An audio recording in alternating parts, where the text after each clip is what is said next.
Okay, Kacheena, thank you so much for doing this today. You look very beautiful, and I love your background. Now, tell me about you. Who are you and where are you from? So my name is Kacheena Nayhowtow. I'm a Plains Cree. I'm from Saskatchewan, but I acknowledge both of my territories. So my dad's territory is Treaty 6, and he's from Sturgeon Lake First Nation, but his family comes all the way from the Range. And then my mom is Treaty 4 territory, and she comes from Cowes First Nation. But I was not lucky enough. I went home to my reserves a lot, but I was raised in the city. So I grew up in Saskatoon, Regina, Prince Albert, and those are the cities that are close to my reserves. But I know I've been home lots, so both of my reserves are close to my heart. Mm-hmm. Yeah, and you come from a really big family, right? Oh, my family, I am so blessed with family. And, I didn't realize how blessed I was with family. I thought everybody's family was like mine. I thought that my mom's dad, had two wives, and that was normal back then. He had two wives. He had my grandma Peggy and Esqueo, and they had 12 kids each. So I have 24 aunties and uncles, and they were all raised like first brothers and sisters. So I have family all through the valley in Saskatchewan. And then on my dad's side, further up north, his my Mushman Cookham there had 12 kids. So altogether, I have 36 aunties and uncles, and they all had like 3 to 5 kids each, and we all grew up as first cousins. So I have cousins everywhere. Whether I go to PA, whether I go to Regina, whether I go to Fort Capel, whether I go to Saskatoon, La Ronge, I have family in every city that I go to, and we're all close. And we have big family reunions, and we sweat and we powwow and we ceremony and we have Christmas dinners. So like I come from a big family, and I just thought that was normal for all First Nations people. And I think in some aspects, family's huge, but not as big as mine. No, like I come from a pretty big family. Like there's 10 of us, and that's considered big. But yours is huge. So it must feel good when you go home, to Saskatchewan. It feels so good. I love being home, but I really have that nomadic nature, that Cree nature in me to really just want to travel and go. And my mom and dad used to go all over. My dad was in AIM and went to the States, and my mom was always moving all over too. So like they settled down, at back home when as they got older, but when they were younger, we just traveled all over as kids. Yeah, I think I mean, all of us did that. It's like our Yeah, people traveled especially in all the over the summer. place. The summer Yeah, you get that vibe. yeah, yeah. And then when you're moving, when you're gathering berries and gathering medicines, it's like you're moving all over the land, right? Or Yeah. hunting, and powwow season comes up, and you start getting ready, and it's just no, I really like the moving and traveling and going all over. And my kids are the same way. How many kids do you have? So I have 3 kids, and they're not really kids anymore, but your babies are always babies. Like Oh, it doesn't matter how old they are. So I have a 19-year-old daughter, and she's in university out here at UBCO. And then I have a 14-year-old son who's just already talking about his learners and getting a job and doing all this cool. That's my oldest son, and just watching him grow up is just amazing. And then I have my baby that I'm trying to keep my baby as long as I can. But oh. he's 10 and he's huge, and he's just like, my kids tell me, Mom, I think you need another baby. And I'm good. I'm good on the babies. I did my time. No kidding. I mean, you don't look old enough to have a 19-year-old. That's what It's I get. I so get it's beautiful. good genes from my mom's side. So you work full time while you're going to school full time? Tell me about your schedule. My God. Well, for my schedule, I think having kids, having kids while I was going to school, having 3 kids and going to school full time, and I didn't choose an easy kind of education journey. I chose accounting, but it's because I love accounting. I love business. I love that, but it's just accounting is a lot of work. Yeah. But I just wouldn't have it any other way. And then so I've always been used to kind of a high demanding schedule, and then to have kids in sports and stuff like that. So whether it's right now with an MBA working full time, I also sit on a board position, and I go to gym at the gym at 5 o'clock in the morning at 4 times a day. Like I Oh, set these goals for myself, and I just don't know any other way to be, and because I need that, especially the gym part and exercise and health and wellness. You can't live this kind of life without good energy, good food, health and wellness. It can't be based off caffeine. You know what I mean? Like you need positive, good food, good energy. no, I gym, run. the gym is so good, Yeah. and a good diet is so good for mental health, right? Well, that's what I think about. Like when I think about education in school, I'm always chasing that red road, that balance for the physical, the emotional, the mental, and the spiritual. Yeah. My mushroom always told me when I was younger, walk that red road. And I didn't realize how hard it would be to rock that red road. I thought it was just going to be red and I stay on it. No, you got to do lots of stuff to stay on that road. Yeah, I mean, I was just talking to a friend of mine actually last night, and I was saying to him, it's hard work being an Indian. Oh, you're walking in two worlds. You're trying to maintain your identity and who you are, and hold on to that, and change perspectives, but at the same time you're healing this intergenerational trauma. We're the first ones out that aren't in residential schools that get to raise our kids, with no parenting backgrounds. So Yeah, like we have a lot on our plate, but I'm honored to walk this path as an Indigenous person. I feel so blessed with absolutely. culture and family. Yeah, and you're doing such a great job. Now, I know that we recently found some remains at home in my community, the 215, when they were announced in May. And then your community was next, or your mom's community, Yeah. with over 700. How did that affect you?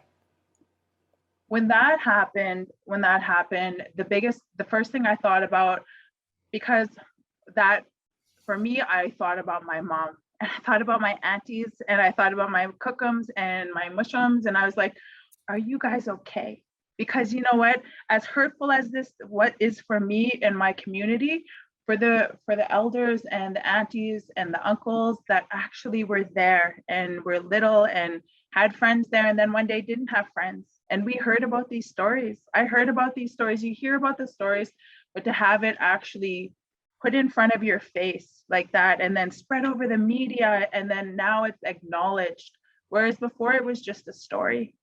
Yeah. And so like the wave of trauma, the wave of hurt and pain that came up with that, and then when they told us, the biggest thing that bothered me, and my chief did such a good job, Cadamus, he did such a good job, to lead the people through that. And it's hard for one person just to do that, but our chief did an amazing job to He's shoulder so that. young. He's such Well, a young chief. he's so young and he's so driven. He's one of my really good friends. And when he was telling us, those graves, they stacked little children on top of each other because they didn't want to lay out three graves, to Uh, know that there was little bones stacked on each other. I couldn't get over that. And that's something that needs to be acknowledged, you know. that just That's something, hurts my heart, yeah, just you hearing know. that. And then just like, and my auntie saying, they could talk about their stories now. She would sit me down and she was like, I remember, because they were in day school, and she was like, I had a friend that she was skinny and she was real skinny and we played at recess. And then one day I came back to school and she just wasn't there. We heard about these stories, Yeah, and on my reserve, my cookum and my chapon, we knew those graves were there. We yeah, knew them. They would never build there. And we were always told, don't go walk there. Don't walk there. There's graves there. yeah, We knew. And now Canada knows too. yeah, yeah. I grew up with the same because my Yeah. mom and aunts and uncles went to those residential schools. But I'm from the next generation from the 60s scoop, right? So we were Yeah. put into white foster homes. So it's still going on today, right? I mean, it's like the high percentage of Indigenous children that are still in care across the country. I mean, something has got to change, right? Even the jails, they institutionalized us from the beginning. A Yeah. 100 years of institutionalization, and now look at us. We have high rates in the jail and in care. Yeah. We got to break that cycle. Yeah. And you're doing it, my dear. You're doing such a good job, my God. Now I'm doing my best. tell me, how did you come to this MBA program at SFU? What made you decide to go to this program? It was actually my old boss. You run into people in your life that see something in you, that you don't see in yourself or that you don't even know you have, Yeah. and you run into people and they'll be like, she's got something, and they'll push you, right? So Yeah. my boss at West Bank First Nation, Jonathan Mitchell, he did the MBA program, and then he was like, you can do this. He was like, this would be great for you. And I was like, I can't do a master's. I barely did a degree, like I can't do a master's. I have 3 kids, that's hard work. And he's like, no, no, Kacheena, you can do this. And then I was like, I love to learn. I love to learn. And my mom and dad say, go all the way, my girl, go all the way. Education is our new buffalo. That's how we're going to sustain and provide and bring change to our people. So go all the way that you can go. And then, so when the master's program came on, and then this one that it specializes in Indigenous leadership and business. And we need that. Our Indigenous business leaders is the next level Yeah. that's coming. We need the training. And so to be in this program and then meeting Deborah and, and having the conversation, and she's like, yeah, you can do this. And I was like, okay, I can do this. And I'm doing it. So I got 4 months left. That's so great. I mean, and plus you have the financial, and I think that's an area in our communities that's missing. I think we need more people trained in understanding the financial systems. I 100% agree. Even in this MBA cohort, I'm the only one with an accounting background. Yeah, yeah, And so like I was like, I just like math and numbers. I didn't realize what an asset that is today, and so like being in this MBA program and meeting all of the leaders from all over, like there's 35 of us, and to hear their experience is so humbling, and it's just such a great experience to hear their stories. And we had to go through this because it's different. The industry that we work in, to raise our people up, to work in our communities, to, the stereotypes, is different than your normal business industry. yeah. Now, what would you say to an Indigenous student who's considering going into the masters? Oh, you better do it. You got to be fearless. How do you know if you can do things? What I learned, if you're scared to do something, that's when you should do it the most. That, like, because that's when you got to go, because it's going to challenge you, it's going to grow you, and you're going to learn. And that's what we're here to grow and learn. Yeah. And it's just such a beautiful thing. We're young, we could be busy, let's go. If this is something that you want to do, there's something telling you want to do this. And if the path is there and you're scared, give her. That's such good advice. That's so good. Now, I want to ask you, I know that you're going to be working on your capstone in the summer, so I don't want to ask you too much about that because I'm going to be attending the gathering that you're having later this week, actually, Wednesday, tomorrow, just to hear more about your program, Yeah. so that I have an understanding, a better understanding when I'm talking, because I've talked to a number of you from your program. And I'm always blown away by the fact that all of you that I've talked to are working full time while you're doing this program. And that's just amazing to me. And plus, so many of you have children, that you're raising, on top of it all, because that's a job in and of itself, right? Oh, yes. Yeah. Now, I want to ask you about the image that's behind you. Tell me about your involvement in the Missing and Murdered Indigenous Women and Girls project. I think as an Indigenous woman and the mother of an Indigenous child, daughter, I can't, I've always just been born into it, because of the statistics. If I was in a room, if there was 12 of us, me and my daughter would be the first ones to go missing. We are 12 times more likely to go missing than any other woman in Canada. And I didn't realize that it's not normal to not grow up and be scared. I would walk in Regina and I would be scared.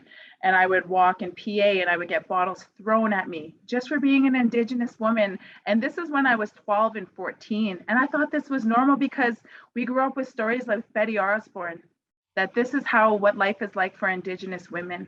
So, I part of me as an Indigenous woman, I've always been scared, and my daughter too. And I got fear for her to walk out in this world. And I was like, I got to change this. Something's got to change. Yeah. So we were offered the opportunity to do a shoot that will spread awareness, of this cause that's not talked about, that Canada does not acknowledge, to help change it for my daughter. So the picture behind me, we stood up there and we did the shoot, and this picture specifically, you see missing and murdered Indigenous women events. You see them singing and you see mothers holding pictures of their daughter. Yeah. And standing there, that's all I could think about was, I get to hold my daughter. I can't imagine holding a picture of my daughter and not knowing where she is. I can't imagine that, or not having your mom come home one day. My uncle's sister went missing and was murdered in PA, and we ran her spirit home. We ran 42 kilometers that day. Anything I can do that will bring awareness to this cause, to help our women, so that my daughter one day can walk out and not be scared that she will go missing. So if this picture will spread awareness across the world, and if I can speak at as many events as I can, because if we as women raise one woman up, we raise all women up, whether we're, Black or white or Indian or anything, women gotta support each other. I absolutely agree. And it's so good that you've done this work. I mean, the photography was beautiful. Who is the photographer? So it's Silver and Sage. She's a local photographer here, and she's a young woman, and she's just so about women empowerment, and spreading awareness and the cause. And she didn't expect it to blow up the way it did, or how much it would be supported around the world. So it makes my heart super happy to see. And it's not even Canada. We got so many responses from Australia and New Zealand, and they're like, my Indigenous sister, we suffer with that out here too. Like, let's band together and bring awareness. Yeah. She did a beautiful job on the She photography. did. Yeah, it was absolutely amazing. And I mean, it's coupled with all the dialogue that we're beginning to have with Canada Yeah. around the residential school. I mean, the awareness about the missing women and girls. I mean, I always think too that it's not just our girls and women that go missing, our men also go missing. And I feel like they don't get enough attention at all. Like, if we looked at their statistics, their suicide rates, their missing rates, or, even being lost in care after they've aged out, they're really sad. Yeah, it is. I And I mean, have sons. And I think it's just as an Indigenous person and trying to change this country for my kids, to do all that I can do for my kids, all my big beautiful family, my nieces, my nephews, to yeah, lead the way, because we got work here to do, to change things and break no cycles. kidding. And to make things safe. I mean, that's why I do the work in the university that I do, because it's like when I worked in film and television, my personal mandate was to put as many beautiful brown faces on the screen as possible. And that's still what I'm doing. That's still what I want to do. I want to lift you all up, who are Yes. out there doing this graduate work, because I think that you're critical, to the leadership, that's coming up, and you guys are doing such a great job. So tell me, what are you thinking about after you finish your program? Have you thought about that? So after my program, right now I work at Okanagan College, and I love numbers, and that's something I do, but I know that I'm meant to help my people with this, to Yeah, take all of this learning and this. And one the biggest thing that I always said that I wanted to do for Indigenous people, starting just with my business schools, I want to change perspectives.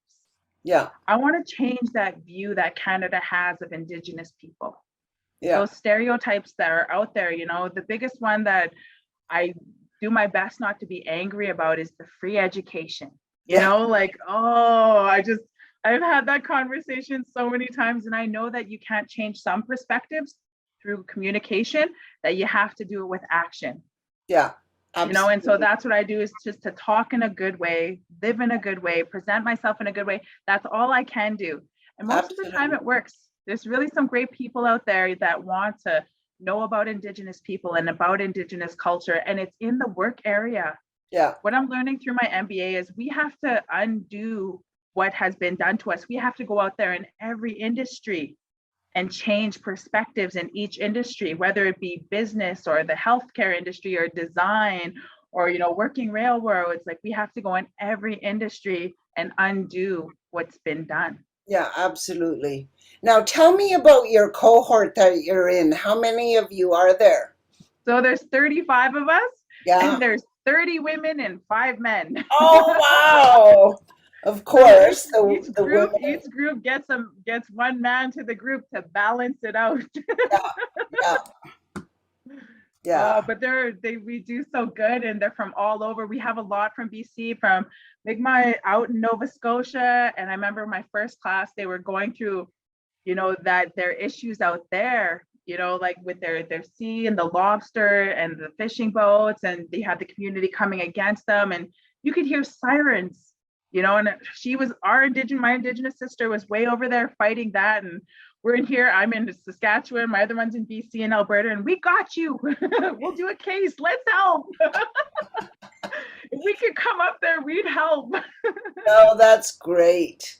Yeah. So, what are you learning from them, from your cohort? For my cohort, so I'm one of the youngest. I'm one of the youngest in the graduate program. And for all of them, their level of experience, kind of the wars that they've been through already with Canada, with negotiations, with working with their people, all of this experience, like, I feel so young.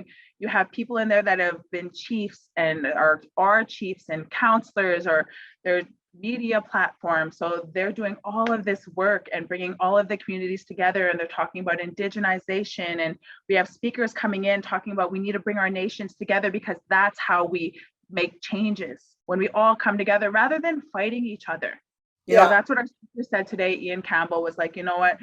He had to bring Tsleil-Waututh and the Squamish Nation, all of them together in their like historical, like fighting together, but now they came together for the Canada game. This come together is kind of the biggest lesson that I'm learning. And the network that I'm encountering today is really teaching me this.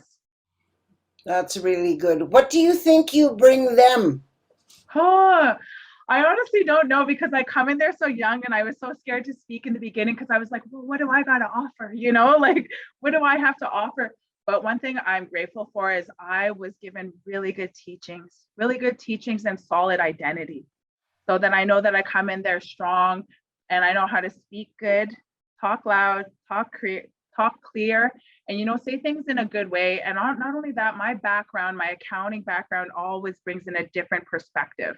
So I have both of those. It's actually cool, the Western and my traditional teachings, to come in there, and my humor. I have a good sense of humor, and I like to joke, and so just really, those are my three strengths, is definitely my humor, my identity, talking about my teachings, how we do things in our land, what I learned from my Mushums and Cookums and my council and my chiefs, and what we're doing here, being on the board, and just doing that movement with the board with the Child Care Act. So all of those, that's what I bring to the table. And I always try to come in a respectful way. Tell me about the board that you serve on. So right now I sit on, it's called Chief Red Bear's Children's Lodge. So Cowes First Nation created their own Child Care Act, the first Indigenous Child Care Act of Canada. So what it does is it allows us to take all of our children back out of care. So all of the files that Canada and the ministry has of our children, we get those files back. And we created our own act, our own program to work with families and children so that we're no longer losing our kids in care. And so we That's sit on the wonderful. board for that. And we're going on to our second year, and we have the provincial and the federal government behind us. We have the funding in place. And so it's the first of its kind, but I know that it's a wave that's going to go across Canada, and we need to bring our kids back home, but Yeah, we also need to be ready for it. yeah, absolutely. And I'm the finance person on that one, just because finance is my thing. I understand financial numbers. It's like a puzzle, and I love working with finance because you need that foundation. Financial statements, you need that foundation to run any organization, and you need that information to make good Absolutely. I decisions. mean, that's your gift, right? That's your gift to share, with your own people and with others, to help people see, and understand those numbers. Yeah. Yes, it's understanding them and communicating them and what we can do with them. So I really like working in the finance part of it, but I also like working in the strategy part of it. Okay, well, this piece needs to come in and this needs to happen. Okay, well, this communication needs to happen, and the communication, and always the hardest thing I find, or that I see struggle with our leaders that are coming, we always got to remember to stay humble, to remember why we're here. That Western world is built on greed and power and ego, and that's not who we are as Indigenous people. We always got to remember to stay humble. And I get that from my dad. Always stay humble, my girl. And so I always got to pull myself back. No matter how much goes out there, what goes out there, I'm here for the people. Very good. Thank you.